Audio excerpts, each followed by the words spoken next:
Como começar na fotografia no ano de 2022? Ainda dá tempo, viu?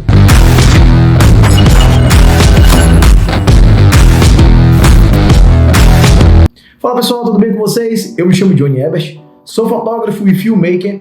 E se você ainda não é inscrito nesse canal, já aproveita para se inscrever, já deixa seu like e vamos nessa! Uma das perguntas que eu recebo muito e que ainda muita gente tem dúvida no dia a dia é como começar na fotografia. Johnny, como começar na fotografia em 2022? A pessoa tem uma paixão, a pessoa tem um desejo. Hoje os conteúdos estão cada vez mais fáceis e mais acessíveis e com isso gera desejo, principalmente para você que quer começar na fotografia. Eu comecei a estudar fotografia do ano de 2011 para 2012 e até então os conteúdos eram muito restritos. Isso fazia com que a gente tinha que garimpar para buscar conteúdos de relevância. Mas uma das coisas que eu aprendi desde sempre é que eu precisava, antes de mais nada, seguir um padrão para chegar no resultado. E antes de ser fotógrafo, eu trabalho com design gráfico. E eu sempre entendi que para você começar em qualquer jornada, na fotografia, no vídeo ou como design, você precisa seguir algumas regras que, ao meu ver, são muito importantes nessa sequência. E eu separei aqui 9 tópicos que vai fazer com que você tenha um norte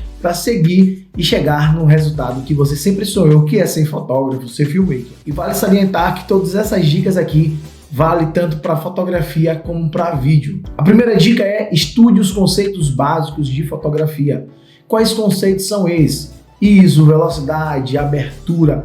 Essa é a parte mais básica para você se iniciar na fotografia. Ou seja, nada adianta achar que ter um celular na sua mão vai te tornar de uma noite para o dia um fotógrafo. Você precisa entender o conceito básico da fotografia. E essa etapa ela é primordial. Como eu falei, lá no ano de 2011 para 2012, eu buscava muitos blogs, porque não tinha tanto conteúdo no YouTube para que a gente pudesse se alimentar e crescer o conhecimento. Naquele período era muita questão de workshop presencial, não tinha tantos conteúdos gratuitos. E a segunda dica é estudar sobre equipamentos, é estudar sobre a câmera, estudar sobre a lente, estudar quais são os tipos de sensores, até porque você vai precisar depois entender isso na prática quando você for passar por terceira dica. E a terceira dica é entender quais são as probabilidades que você tem na fotografia. Por exemplo, quais são as áreas, quais são as rotinas. Eu particularmente fotografo muito gestante e família, mas tem colegas que fotografam pet,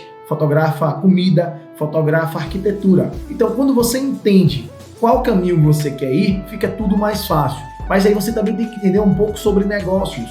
Como eu falei, antigamente não tinha tantos conteúdos sobre marketing, sobre network, sobre empreendedorismo. Seguindo desse preceito que você tem que conhecer os nichos que você pode ir, quais são as probabilidades, você vai entender um pouco sobre empreendedorismo, vai entender qual é a rotina de um fotógrafo, que não é apenas fazer fotos bonitas, existe toda a dinâmica por trás. Daí a gente vai partir para o quarto quesito, que é comprar o equipamento. Observe que no terceira dica eu falei para você das probabilidades. Então, se você já sabe aonde você quer basicamente atuar, você não vai investir em determinados equipamentos que não têm utilidade. No meu caso, eu não tenho nenhuma lente macro, porque raramente eu preciso desse recurso.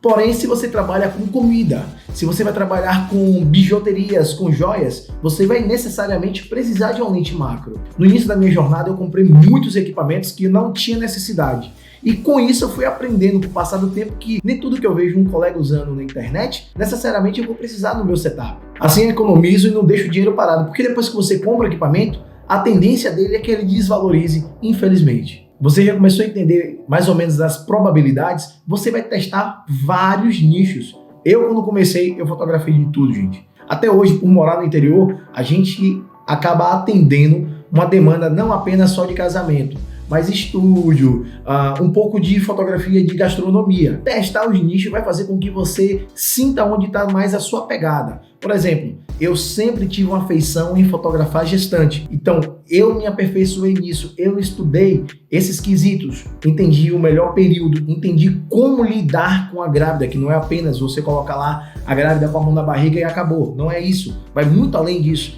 Você está lidando com uma mulher que está com o sentimento totalmente diferente do normal dela. Logo depois de começar a fotografar gestante, já fui logo para a área de casamento. Quando eu fotografei casamento, eu juntava gestante, casamento e 15 anos. Fotografei muito 15 anos. Mas nesse meio todo, eu fotografei infantil. Como eu falei, sendo do interior, a gente consegue fazer essa mesclagem. E eu aprendi muito a fotografar no infantil, que a criança ela precisa do tempo dela. Não adianta eu chegar lá emburrado, a criança não tá parando e eu tô lá angustiado. Então, se tem um nicho que eu não continuei fazendo, foi o newborn, que é aqueles de recém-nascido, sabe? Eu acho muito bonito. O da minha filha, por exemplo, não fotografei. Quem fotografou foi uma amiga de Salvador, chamada Aline Halim, porque eu entendi que não era minha praia. A pessoa ela tem que ter uma aptidão ainda maior, né? Ela tem que ter aquele desejo no coração. Porque pensa comigo, se você quer ser fotógrafo, você tem que pensar a longo prazo. É isso que eu quero pro resto da minha vida? Eu quero fotografar recém-nascido pro resto da minha vida? E essa pergunta eu me fiz e eu percebi que não era isso que eu queria. Mas eu foquei em casamento, foquei em gestante, daí agora vem a sexta dica. Você já sabe mais ou menos o nicho que você quer. Sabe essa dica que eu falei para você testar vários? Agora você sabe mais ou menos o caminho que você quer. Então você vai criar agora um portfólio intencional. Eu quero trabalhar com casamento. Você vai conseguir um casal de amigos, vai levar para um local que você quer fazer com que a maioria dos casais te contrate para aquele estilo de foto e vai fazer esse ensaio. Johnny, eu quero fazer fotos de gestante fantasiada. Então, eu vou criar um portfólio com uma gestante fantasiada, sabendo que lá no terceiro ponto que eu falei, você vai entender de negócio. Se eu vou trabalhar com gestante fantasiada, eu tenho que entender que eu preciso de várias fantasias para não criar um conteúdo apenas. Então, eu vou pegar um casal e vou fazer esse tipo de ensaio. Não, Johnny, eu quero trabalhar com ensaios femininos. Pronto, você vai arrumar uma amiga que seja bastante fotogênica e vai criar um portfólio. E aí vem a sétima dica. Depois de você estudar tudo isso que eu comentei com você, que para mim é primordial, você vai para a sétima dica, que é se divulgar. Mas nada adianta você divulgar o que você ainda não tem, ou utilizar uma foto da internet. Além de crime, isso é muito ruim para o seu colega que fez aquele trabalho. E por mais que eu esteja falando e você falando assim, mas Johnny, tem gente que tem coragem? Tem gente. E tem muita gente que costuma pegar conteúdos de outros colegas e vender como deles. Então você já tem o seu conteúdo, o seu portfólio, agora é o momento de você deslinchar. Agora é o momento de você jogar na internet, agora é o momento de você criar uma conta profissional e postar, fazer tudo intencional e fazer tudo com uma intenção. E a oitava dica é montar a forma de atendimento. Por quê? Você já montou toda a sua estrutura, já tem seu portfólio, agora os clientes vão chegar até você. Eu vou falar uma coisa que pode ser que seja a sua realidade no momento. Tem gente que começa na fotografia, monta um portfólio, faz fotos lindas, mas quando chega o orçamento a pessoa foge, porque não se sente preparada. Mas se você seguir esses preceitos que eu falei, estudar, deixar tudo organizado, a parte de finança, saber como calcular a sua hora trabalhada, não vai ter erro, você vai se sentir confiante. E outra coisa que eu aprendi com o passar do tempo. Tá com medo? Vai com medo mesmo. Vai e se joga. Você já tá ali com o seu portfólio arrumadinho. O cliente pediu orçamento? Manda o seu orçamento. Mas antes disso, antes de mandar o orçamento, prepare como você vai atender esse cliente que chegou até você. E por fim, não apenas postar foto. Esse é um grande erro e uma das maiores lutas de todo fotógrafo, de todo filmmaker, é criar conteúdos com relevância. Quando eu crio um conteúdo, por exemplo, como esse, que eu estou falando para futuros fotógrafos, futuras fotógrafas, eu também estou comunicando com o casal que me contrata para fotografar um casamento, que às vezes esse camarada quer comprar uma câmera para usar na lua de mel. Ele não quer ser fotógrafo profissionalmente, mas ele quer ter uma câmera para poder utilizar no registro de sua família. Quando eu crio esse conteúdo falando sobre fotografia de modo geral, eu crio uma conexão e eu tô mostrando para eles quem eu sou. E uma das coisas que eu vou falar para você assim de coração partido é constância dá trabalho. Então, o planejamento é um fator primordial para que você consiga começar a sua jornada.